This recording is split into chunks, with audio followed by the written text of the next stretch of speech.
Hello बच्चों, कैसे हैं आप लोग? उम्मीद है सब ठीक ठाक होंगे। आइए हम वीडियो का एक सीरीज लेकर आते हैं जिसमें से हम बेसिक फिजिक्स के बारे में समझेंगे।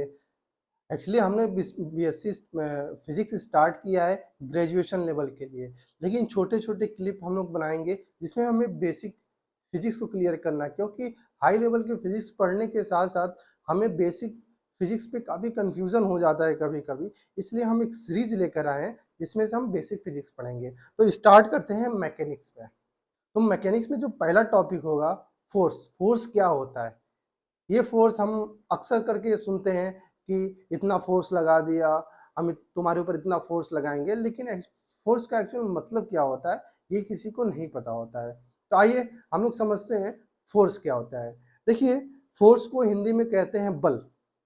फोर्स को हिंदी में कहते हैं बल कहते हैं। देखिए, फोर्स फोर्स क्या होता है? एक एजेंसी होता है। फोर्स क्या होता है? एक एजेंसी होता है which change the state of rest or uniform motion or the direction of the motion of the object। ये कह रहा है कि फोर्स क्या होता है? एक एजेंसी होता है जिसके सहायता से हम मोशन को बदल सकते हैं या किसी ऑब्जेक्ट के डायरेक्शन को बदल सकते हैं। मोशन को बदलने का मतलब ये है, अगर कोई बॉडी रेस्ट पे है तो हम फोर्स लगा करके उसको क्या कर सकते हैं? मोशन में ला सकते हैं। अगर कोई बॉडी मोशन में है तो फोर्स लगा करके हम क्या कर सकते हैं? उसको रेस्ट में ला सकते हैं। या ये भी हो सकता है, अगर कोई बॉडी मोशन में है तो फोर्स लगा करके उसके मोशन की स्पीड को घटा या बढ़ा सकते हैं। और आखिरी ये है, फोर्स लगा करके हम बॉडी के डायरेक्शन को भी बदल सकते हैं। यही हमारा बल होता है, बल। ठीक है। तो फोर्स का क्या इफेक्ट हो सकता है? देखिए, force can change the speed of an object. क्या कर सकते हैं? हम स्पीड बदल सकते हैं किसी भी ऑब्जेक्ट का। ओके। दूसरा क्या है? फोर्स से हम क्या कर सकते हैं? ऑब्जेक्ट के डायरेक्शन को बदल सकते हैं।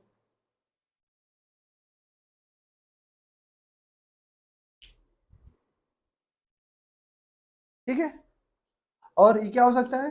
फोर्स से हम क्या कर सकते हैं? शेप को बदल सकते हैं। किसी भी बॉडी बड़ा है, अगर फोर्स लगाएंगे तो हो सकता है छोटा हो जाए, जैसे प्लास्टिक है। अब देखिए, गैलीलियो एक वैज्ञानिक थे जिनका नाम था गैलीलियो। गैलीलियो ने फोर्स के बारे में कुछ अपनी बातें बोला।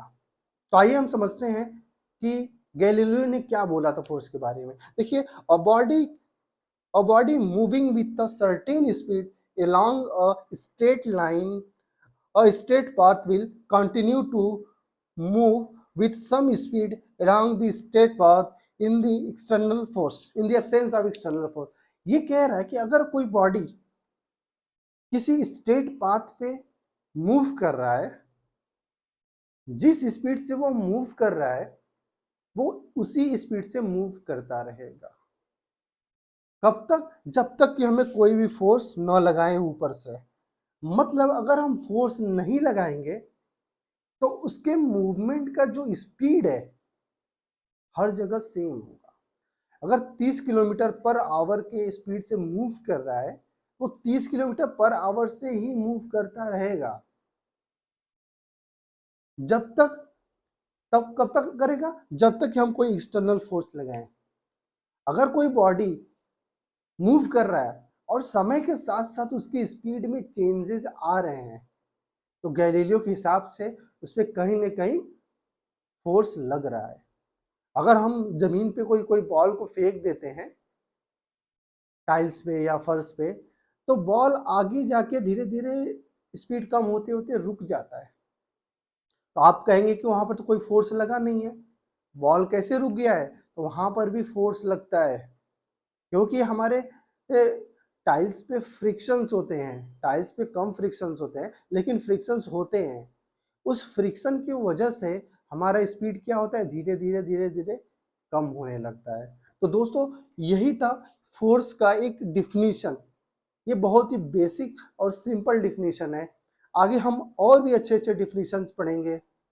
अगर आपको वीडियो अच्छा लगा होगा तो आप इसको लाइक करिएगा, शेयर करिएगा। अगर आपको कोई प्रश्न पूछना होगा तो आप कमेंट करके पूछ सकते हैं। ठीक है। Thank you very much.